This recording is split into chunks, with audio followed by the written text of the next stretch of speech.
বাংলাদেশের সর্বশেষ গুরুত্বপূর্ণ আপডেট সংবাদে আপনাকে স্বাগত। শুরুতেই সংবাদ শিরোনাম, পরে বিস্তারিত। শুরুতেই জানাবো, গুমে ভারতীয়দের সম্পৃক্ততা মিলেছে তদন্ত কমিশনের প্রতিবেদন। আওয়ামী লীগের শাসন আমলে শেখ হাসিনার সময়ে গুমের সঙ্গে ভারতীয়দের সম্পৃক্ততা পেয়েছে গুম সংক্রান্ত তদন্ত কমিশন।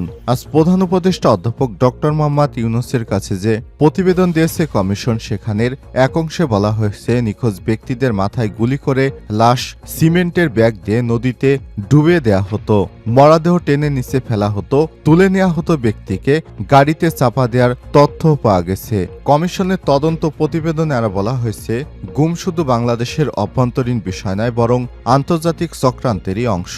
সুখরঞ্জন বালি ও বিএনপি নেতা সালাউদ্দিন আহমেদকে গুমের পর তারা ভারতে তাদেরকে পাওয়া গিয়েছে।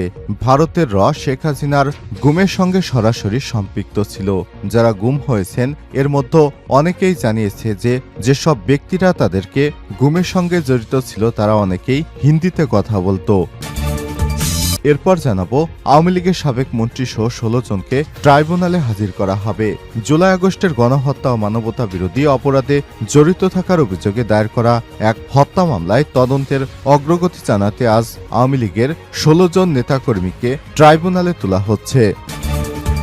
এদিকে রমজানে ভোজ্য তেলের দাম কমাতে কর এবং ভ্যাট অব্যাহতি। বাজারে সরবরাহ স্বাভাবিক ও মূল্য সহনীয় রাখার লক্ষ্যে পরিশোধিত অপরিশোধিত সানফ্লাওয়ার, ক্যানোলা, সয়াবিন ও পাম অয়েল আমদানিতে বিদ্যমান সব আমদানি শুল্ক, রেগুলেটরি ডিউটি ও অগ্রিম আয়কর আগামী 31 মার্চ 2025 পর্যন্ত সম্পূর্ণ অব্যাহতি দিয়েছে জাতীয় রাজস্ব বোর্ড এনবিআর। এ সংক্রান্ত আলাদা 3টি প্রজ্ঞাপন জারি করা হয়েছে। এদিকে বিস্ফোরক মামলায় 2 আওয়ামী লীগ নেতা গ্রেপ্তার। বিস্ফোরক মামলায় চাঁপাইনবাবগঞ্জে 2 আওয়ামী লীগ নেতাকে গ্রেপ্তার করেছে পুলিশ। আজ নাচল থানা পুলিশের একটি দল অভিযান চালিয়ে তাদের নিজ বাড়ি থেকে গ্রেপ্তার করেছে।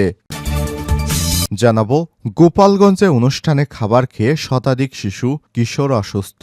গোপালগঞ্জের কোটালীপাড়ায় খ্রিস্টানদের ধর্মীয় উৎসব বড়দিনের প্রস্তুতিমূলক সবার অনুষ্ঠানে খাবার খেয়ে শতাধিক শিশু কিশোর অসুস্থ হয়ে পড়েছে। সোমবার 16 ডিসেম্বর উপজেলার কান্দি ইউনিয়নের কান্দি গ্রামে এই ঘটনা ঘটে। গ্রামের এজি চার্চ মিশনের আওতার মধ্যে দক্ষিণবঙ্গ শিশু উন্নয়ন প্রকল্পের বড়দিনের প্রস্তুতিমূলক সভায় দুপুরের খাবার বিরিয়ানি খেয়ে তারা অসুস্থ হয়েছেন। এবং সর্বশেষ জানাবো, পালানোর পর প্রথমবার বিবৃতি দিলেন আসাদ। তিনি বললেন, আমি পদত্যাগের কথা ভাবিনি। বিদ্রোহীদের অভিযানের মুখে দেশ ছেড়ে পালিয়েছে সিরিয়ার সাবেক প্রেসিডেন্ট বাশার আল আসাদ। গত 8 ডিসেম্বর দেশ ছেড়ে রাশিয়ায় পালিয়ে যান তিনি। এর এক সপ্তাহ পর নীরবতা ভাঙলেন তিনি, এমনকি একটি বিবৃতিও দিয়েছেন বাশার আল আসাদ। আজ টাইমস অব ইসরায়েলের এক প্রতিবেদনে বিষয়টি জানানো হয়েছে। প্রিয় দর্শক, এতক্ষণ শুনছিলেন সংবাদ শিরোনাম, এবারে বিস্তারিত।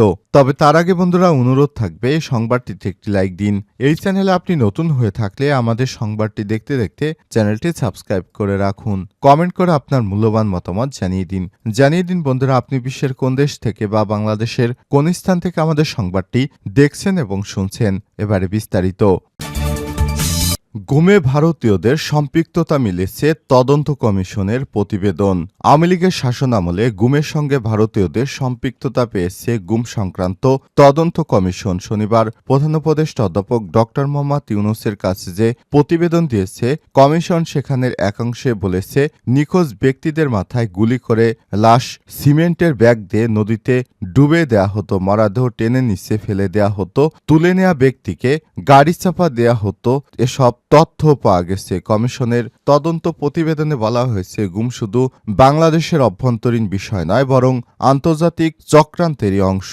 সুখরঞ্জন বালি ও বিএনপি নেতা সালাউদ্দিন আহমেদকে গুমের পর ভারতে হস্তান্তরের ঘটনা হিসেবে বাংলাদেশে ঘটেছে। সুখরঞ্জন বালিক সুপ্রিম কোর্ট প্রাঙ্গণ থেকে অপহরণের পর ভারতীয় কারাগারে পাওয়া যায়। তাকে যুদ্ধ অপরাধে মৃত্যুদণ্ডে দণ্ডিত বিএনপি নেতা সালাউদ্দিন কাদের চৌধুরীর ছেলে হুম্মাম কাদের র্যাবের কমিশনকে জানিয়েছেন তাকে যে গোপন বন্দিশালায় রাখা হয়েছিল সেই সেলের বাইরে কাউকে হিন্দিতে কথা বলতে শুনেছেন তিনি। তাকে কখনো এ বিষয়ে আগে কেউ জিজ্ঞাসা করেনি বা সাহস পায়নি। তাকে কখন ধরা হয়েছে, তিনি কোনো তথ্য দিয়েছেন কিনা, এখন পর্যন্ত জিজ্ঞাসাবাদ হয়েছে কিনা। তদন্ত কমিশনের প্রতিবেদনে আরও বলা হয়েছে, র্যাবের গোয়েন্দা শাখায় যারা অভিযানে সক্রিয় ছিলেন তারা জানিয়েছেন ভারত ও বাংলাদেশের নিরাপত্তা বাহিনী বন্দি বিনিময় করত।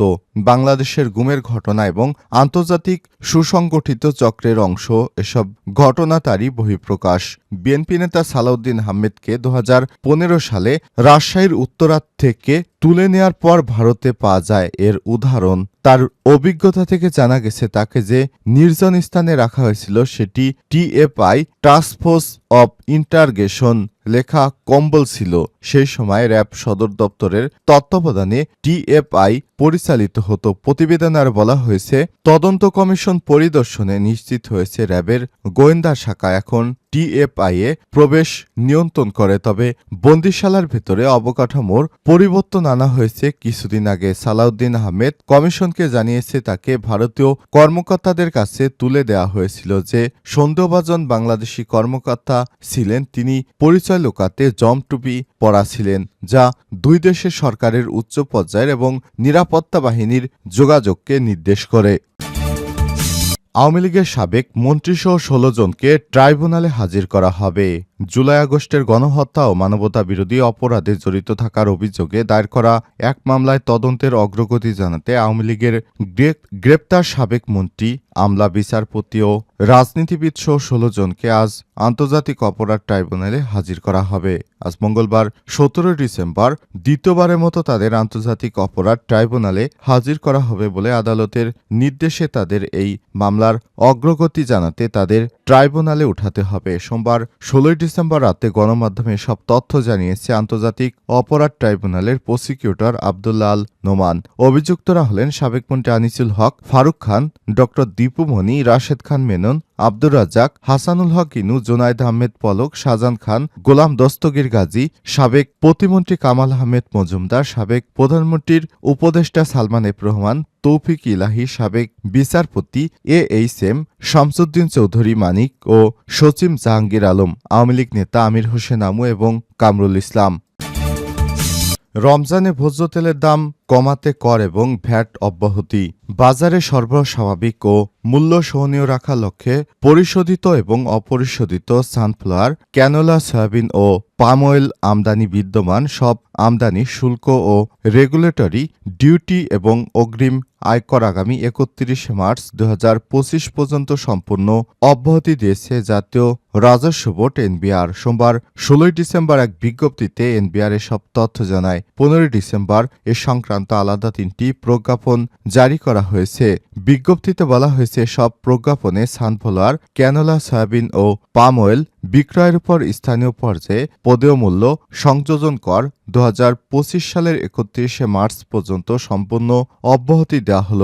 এছাড়া সব পণ্যের আমদানি পর্যায়ে পদেয় মূসক 15% থেকে কমিয়ে 5% করা হয়েছে। ফলে এসব পণ্যের উপর আমদানি পর্যায়ে 5% মূসক ছাড়া অন্য কোনো শুল্ক করাদি অবশিষ্ট নেই। এ লক্ষ্যে সর্বশেষ 3টি এসআরও জারি করা হয়েছে। বিজ্ঞপ্তিতে আর উল্লেখ করা হয়েছে এর আগে 17 থেকে 19 নভেম্বর জারি করা শুল্ক করাদি অব্যাহতি রাখার ঘোষণা করেছে সরকার। এ নিয়ে রমজান মাসে পণ্যটি সরবরাহ স্বাভাবিক রাখার উদ্দেশ্যে নতুন প্রজ্ঞাপন 3টির মেয়াদ আগামী 31 মার্চ পর্যন্ত বলবৎ রাখা হয়েছে। সানফ্লাওয়ার তেল ও ক্যানোলা তেলের কাস্টমস ডিউটি, রেগুলেটরি ডিউটি, আগাম কর ও অগ্রিম আয়কর সম্পূর্ণ প্রত্যাহার করায় মূল্য সংযোজন কর কমানোর কারণে সব তেলের আমদানি ব্যয় লিটার প্রতি 40 থেকে 50 টাকা কমবে। জাতীয় রাজস্ব বোর্ড এনবিআর এর ন্যায় সব পদক্ষেপে ভোজ্য তেলের সরবরাহ বৃদ্ধি পাবে এবং এর ফলে বাজারে মূল্য সর্বসাধারণের জন্য সহনীয় পর্যায়ে রাখা হবে বলে আশা করেছে এনবিআর। বিস্ফোরক মামলায় আওয়ামী লীগের আরও 2 নেতা গ্রেপ্তার। বিস্ফোরক মামলায় চাঁপাইনবাবগঞ্জ 2 আওয়ামী লীগ নেতাকে গ্রেপ্তার করেছে পুলিশ। সোমবার 16 ডিসেম্বর নাচল থানা পুলিশের একটি দল অভিযান চালিয়ে তাদের নিজ বাড়ি থেকে গ্রেপ্তার করেছে। গ্রেপ্তারকৃত আওয়ামী লীগ নেতারা হলেন নাচল পৌর আওয়ামী লীগের সভাপতি ও সাবেক পৌর মেয়র আব্দুর রশিদ খানজালু এবং উপজেলা পরিষদের সাবেক ভাইস চেয়ারম্যান ও বঙ্গবন্ধু পরিষদের উপজেলা সভাপতি প্রভাষক মশিউর রহমান বাবু।